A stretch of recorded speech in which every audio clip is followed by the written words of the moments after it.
Abirami Sekar YouTube channel நேயர்களுக்கு அபிராமி சேகரின் அன்பான வணக்கங்கள். இப்போ நம்ம முகூர்த்த நாட்களை பார்க்க இருக்கிறோம். அதில் வளர்பிறை முகூர்த்தம், தேய்பிறை முகூர்த்தம் வரிசையாக வரக்கூடிய காலங்களுக்கு பார்க்க போகிறோம். ஏன் முகூர்த்த நாட்கள் பார்க்கணும், எதற்காக பார்க்கணும், ஏன் நம்ம முன்னோர்கள் ஒவ்வொரு நாட்களையும் பார்க்கணும் அப்படின்னு வச்சுருக்காங்கன்னா, இந்த முகூர்த்தங்கிறதே நாம் ஏதாவது சுபகாரியங்கள் பண்ணுறதுக்கு நல்ல நாட்களை தேர்ந்தெடுப்பதுக்கு தான் முகூர்த்தம். சுபகாரியம்னா கல்யாணம் மட்டுமில்லை, மற்றபடி ஏதாவது நம்ம வீடு புது வீடு கிரகப்பிரவேசம் பண்ணுறோம், மற்ற ஒரு தொழில் தொடங்குகிறோம், ஒரு நல்ல ஒரு காரியங்களை செயல்பாடு பண்ணுறோம், இது எல்லாத்துக்குமே நமக்கு நல்ல நேரம், நல்ல காலம், நல்ல நேரம், நல்ல முகூர்த்த நாட்களாக நம்ம பார்க்க வேண்டியிருக்கு. இது மட்டும் இல்லை, நம்ம வித்யாரம்பம் பண்ணுறோம், மொட்டை எடுக்கிறோம், காது குத்துறோம், சடங்கு வைக்கிறோம், இப்படி நம்ம வீட்டில் நடக்கக்கூடிய எல்லா விதமான சுபகாரியங்களுக்கும், நம்ம நாட்டில் நடக்கக்கூடிய கோயிலில் நடக்கக்கூடிய சுபகாரியங்களுக்கும் நம்ம முகூர்த்த நாட்கள் பார்க்க வேண்டியது இருக்குது. அப்படி பார்க்கிற போது சில குறிப்பிட்ட நாட்கள் மட்டும்தான் முகூர்த்த நாட்களாக அமையும். ஏன் இதை முகூர்த்தம் பார்க்குறோம் அப்படின்னா, எங்கள் குருநாதர் சொல்வார், ஒரு ஜாதகத்தில் என்ன தோஷங்கள் இருந்தால் கூட ஒரு நல்ல முகூர்த்தத்தில் திருமணம் பண்ணும் பொழுது ஒரு ஆண் பெண் ஜாதகம் ரெண்டு பேருடைய மன வாழ்க்கையும் ரொம்ப மகிழ்ச்சிகரமாக இருக்கும், அந்த தோஷத்தினுடைய தன்மை குறையும் அப்படின்னு சொல்லியிருக்காரு. அதனால தான் முகூர்த்த நாள் பார்க்குற போது ஒரு பெண் ஜாதகத்துக்கும் ஒரு ஆண் ஜாதகத்துக்கும் நம்ம பொருத்தம் பார்த்து திருமணத்தை ஃபிக்ஸ் பண்ணும்போது ரெண்டு பேருடைய நட்சத்திரத்துக்கும் தாராபலன் என்ன இருக்குதுன்னு பாருங்கள். அந்த தாராபலத்தின் அடிப்படையில் தான் நம்ம முகூர்த்த நாளை ஃபிக்ஸ் பண்ணுறோம். இந்த தாராபலம் வெறும் திருமணத்துக்கு மட்டுமில்லை, எந்த காரியத்தை எடுத்தாலும் சரி, ஒருத்தவங்களுடைய ஜென்ம நட்சத்திரத்துக்கு தாராபலம் நல்லா இருந்தால் மட்டும்தான் சரியான முகூர்த்த நாளாக இருக்கும். அதை நீங்கள் நல்ல உங்கள் ஜோசியர்கிட்ட கேளுங்க. கேட்டு தாராபலத்தின் அடிப்படையில் சந்திராசிரமம் இல்லாத நாட்களாக நீங்கள் முகூர்த்த நாளை ஃபிக்ஸ் பண்ணும் பொழுது நம்ம ஜாதகத்தில் தெரிஞ்சும் தெரியாமல் தோஷம் இருந்தாலோ, நாம் பரிகாரம் பண்ணியிருந்தாலோ பண்ணாமல் இருந்தாலோ அத்தனை தோஷங்களும் நல்ல முகூர்த்தத்தில் அடிபட்டு போகும்.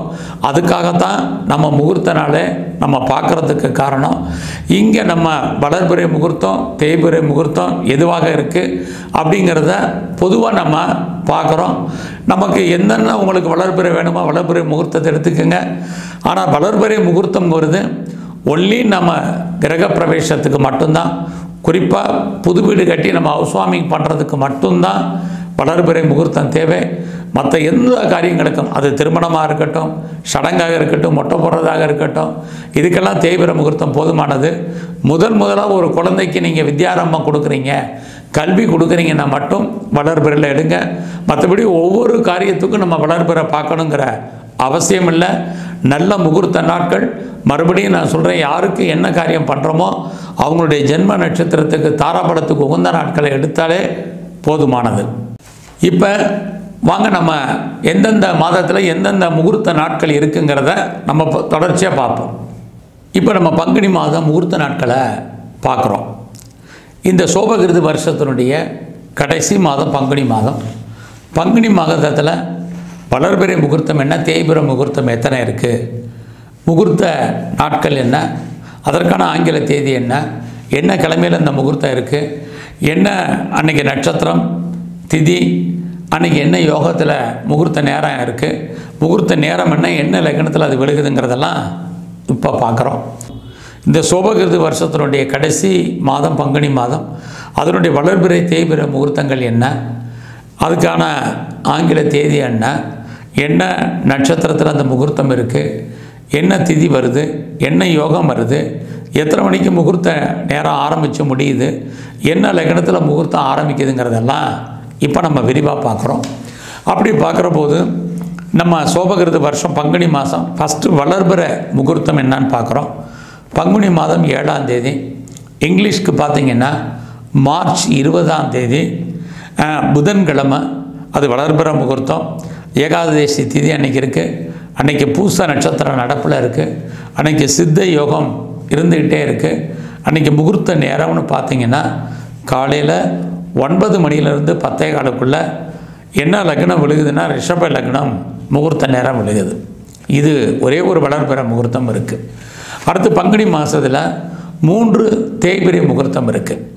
பங்குனி 11ஆம் தேதி, இங்கிலீஷ்க்கு பார்த்திங்கன்னா மார்ச் 27ஆம் தேதி புதன்கிழமை, உங்களுக்கு அன்றைக்கி துவிதியை திதி இருக்குது, சித்திர நட்சத்திரம் இருக்குது, சித்தி யோகம் அன்றைக்கி நடப்பில் இருக்குது. அன்றைக்கி முகூர்த்த நேரம் பார்த்திங்கன்னா காலையில் 9 மணிலேருந்து 10:30 மணிக்குள்ளே முகூர்த்த லக்னம் ரிஷப லக்னம். அடுத்து பார்த்திங்கன்னா பங்குனி மாதம் 22ஆம் தேதி, இங்கிலீஷ்க்கு ஏப்ரல் 4ஆம் தேதி, அதாவது 4/4/2024 வியாழக்கிழமை அன்னைக்கு தேய்பிர தசமி திதி, திருவோண நட்சத்திரம், சித்தயோகம். முகூர்த்த நேரம் பார்த்திங்கன்னா காலையில் 7:45 9 மணிக்குள்ளே முகூர்த்த லக்னம் மேஷ லக்னம். அடுத்து பங்குனி மாதம் 23ஆம் தேதி அன்றைக்கி இங்கிலீஷ்க்கு எடுத்துக்கிட்டிங்கன்னா ஏப்ரல் 5ஆம் தேதி வருது. அன்றைக்கி வெள்ளிக்கிழமை, அதுவும் தேய்பிர முகூர்த்தம், ஏகாதசி திதி, அவிட்ட நட்சத்திரம், சித்தியோகம் அன்றைக்கி நடப்பில் இருக்குது. அன்றைக்கி முகூர்த்த நேரம் காலையில் 7:45 9 மணி, முகூர்த்த லக்னம் மேஷம். ஆக உங்கள் ஞாபகத்துக்காக மறுபடியும் குறிப்பிடுகிறேன், சோபகிருது வருஷத்தினுடைய கடைசி மாதம் பங்குனி மாதம், அதனால் இருக்கக்கூடிய முகூர்த்த நாட்களில் வளர்பிறை முகூர்த்தம் 1 பங்குனி 7ஆம் தேதி, இங்கிலீஷ்க்கு மார்ச் 20ஆம் தேதி அன்றைக்கி புதன்கிழமை. அடுத்து தேய்பிரை முகூர்த்தம் பார்த்திங்கன்னா மாசி 14, இங்கிலீஷ்க்கு மார்ச் மாதம் 27ஆம் தேதி புதன்கிழமை. அதுக்கு அடுத்து பங்குனி 22, இங்கிலீஷ்க்கு ஏப்ரல் 4ஆம் தேதி வியாழக்கிழமை. அதுக்கு அடுத்து மறுநாளே பங்குனி 23, இங்கிலீஷ்க்கு ஏப்ரல் 5ஆம் தேதி வெள்ளிக்கிழமை. ஆக ஒரு சுப வளர்பிறை முகூர்த்தம், 3 தேய்பிர முகூர்த்தம். ஆக 4 முகூர்த்த நாட்கள் பங்குனி மாதத்தில் இருக்குது. உங்களுடைய யாருக்கு ஜென்ம நட்சத்திரம் இருக்கோ அந்த ஜென்ம நட்சத்திரத்தின் தாராபலத்தின் அடிப்படையில் நீங்கள் நாட்களை செலக்ட் பண்ணுங்கள். நன்றி, வணக்கம்.